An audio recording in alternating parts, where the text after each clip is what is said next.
Hey everybody, welcome back to Dig It RC. Today I'm just doing a little short one. Got in my new drive shaft for the Tamiya dump truck. So we're going to be changing out the dog bone drive shaft between the two rear axles and going with the new CVD drive shaft that I got in. So first thing we want to do is we want to take these caps off of here. And this is going to require some modification.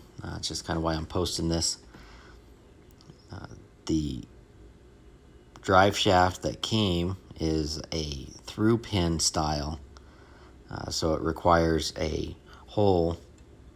That's a beautiful drive shaft. But it requires a hole through where it hooks up there on the axle, which the Tamiya is just a set screw that pushes against the shaft. But as you can see, CVD. Now this is the best travel I could find for this short of a drive shaft. So it's still limited on the amount of travel it can have without coming apart. But even if it does wind up coming apart on me, then I still have both parts on the truck.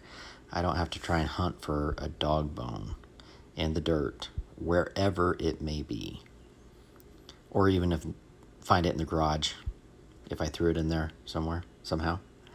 But anyway, so the modification on this, since it's a through pin, is I'm going to use the original set screw that was with the Tamiya, and I'm going to have to tap the drive shaft itself so that set screw will run through there as well.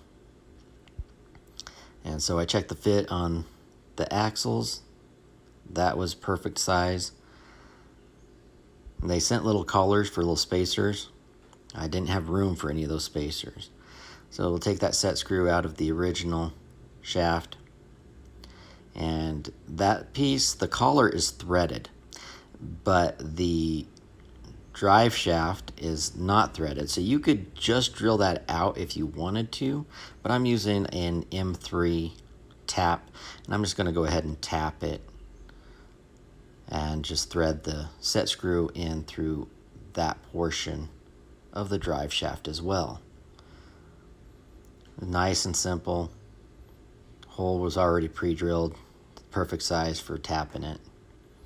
And then put the collar on there.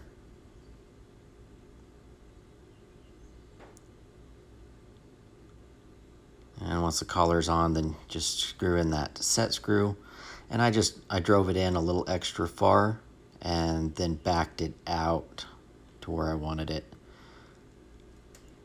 so we could get it onto the axle shaft. And there you can see it right there. And so we just back it out just a little ways. I really like the looks of these collars on here too. The finished product looks fantastic.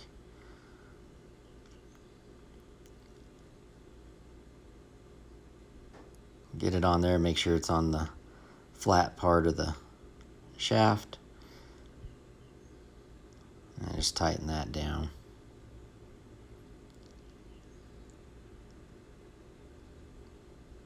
But yeah, they're real smooth. This drive shaft works real nice. Looks like it's pretty well built. So I'm hoping it will perform well as we work this truck really hard here. Get the other side tapped out. And I found using my little drills the best way to use these little taps. A lot easier than some of the other ways of doing it that I've tried. Yeah, beautiful collars. They're the red collars, they're painted really well. Looks like they'll hold up.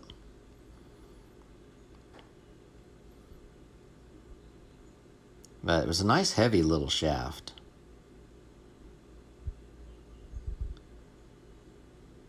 Do the same thing with this one, get it screwed in over screw it first and then back it out. I'm really looking forward to having this dump truck back up and running again. It's been down because I lost the dog bone. I have not been able to find it. So it's been a one-wheel drive. I guess you could call it two-wheel drive, but open diff, it might as well be one-wheel drive. And it just, unless you're on concrete, hard surface like that, it's not going anywhere, doing anything. Once you hit dirt, it's pretty well done. And get that on there. It's looking really good so far.